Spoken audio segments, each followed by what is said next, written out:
Seattle currently has 17 marijuana grow operations. There are 107 waiting for approval. If all of them start using Seattle Power's grid to light up their plants, it would add more than 100 million kilowatt hours of demand. That's equal to powering more than 12,000 single-family homes or 4 buildings the size of the Columbia Center.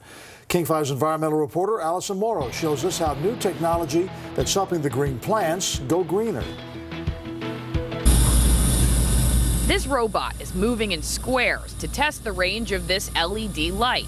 It helps LED manufacturers develop bulbs specific to growing plants. You can target the exact type of light that the plant wants. David Bajorans is Director of Operations for CSA Seattle. They test LED technology and recently expanded as business grows. Part of that growth is thanks to horticulture.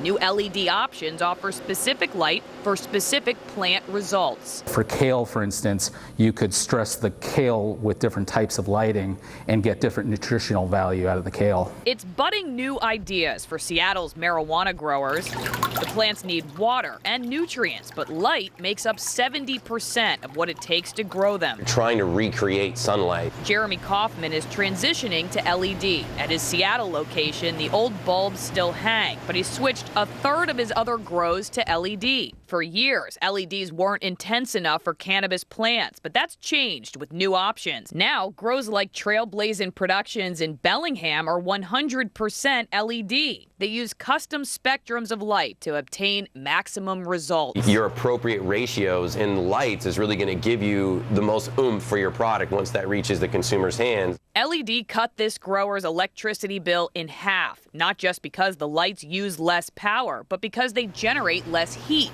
That means less power to cool down the grow rooms. We all live on the same planet, and we're all stuck with the same amount of limited resources. That's why Kaufman plans to keep switching his grow lights to LED. Once every Seattle grower with an application is lit up, they'll account for 1% of the city's total power grid. In Seattle, Allison Morrow, King 5 News.